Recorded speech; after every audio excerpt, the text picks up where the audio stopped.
I want to talk to you about what I call visualization.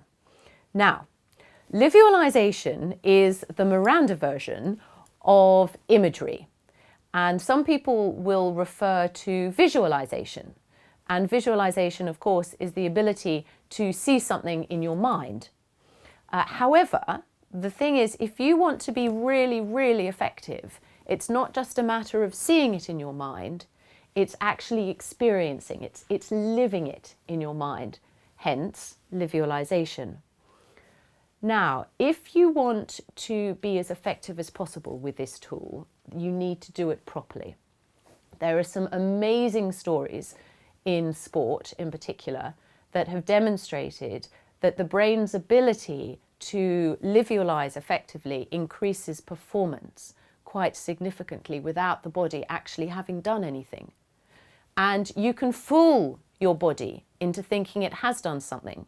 If you think to yourself, when you've perhaps had a nightmare, right? When you've been asleep, when you've been dreaming and you have a particularly bad dream, you wake up and perhaps you have the palpitating heart and you're hot and sweaty and you're feeling scared. And as my little sister said, I used to leap out of bed and go and run down the end and hide. Okay, all of those sorts of things. Now, that didn't actually happen. You weren't actually being pursued by the monsters under your bed, but in your head you were. And it's that level of clarity that we need in order to fool your body into thinking it's already done it. So when we think about exams and sitting exams successfully, we want to visualize being successful. We want to visualize being in that exam and going, ooh, I know the answers to this. And even then when we come across a question that we're not sure about, we visualize going, ooh, I'm not sure about that, but I'm going to think through and I'm going to stay calm and then I'm going to get it. And I'm going to visualize all of those things.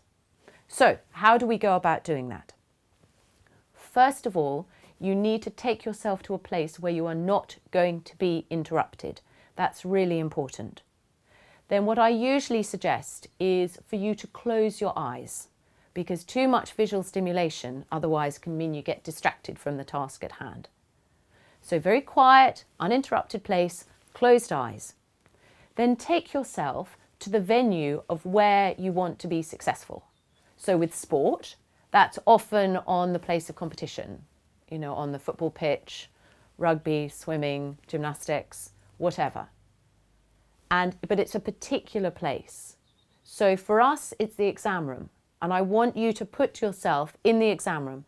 I want you to look around and think to yourself, what's over on my left-hand side? Where are the windows? Where's the light coming from? Is there a bit of a draft?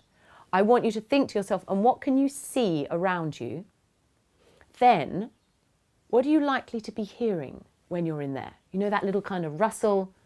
Sometimes people cough, the slide of a chair. Let's make it really realistic. So see, hear, feel. What sort of clothes are you wearing at the time? Can you feel the paper underneath your hand? Okay. Taste. Is there anything that you could possibly be tasting at the time? You know, maybe a mint that you had. Once again, it's about being as realistic as possible. The sense of your body in space, your kinesthetic sense, how you're sitting.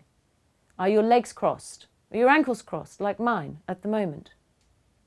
Okay, think of all of those things. Even think about what the exam room might smell like, because remember, our smells are really potent as well. And bring all of those things together to make it as real as possible. Anchor yourself in that space and then open up that exam paper and see yourself working through it successfully. It's a great technique to use for anything. And it's something that I practice personally, and I practice with a lot of my clients, both my education clients and my sport and my corporate clients too. So nail this skill and you will give yourself an added advantage.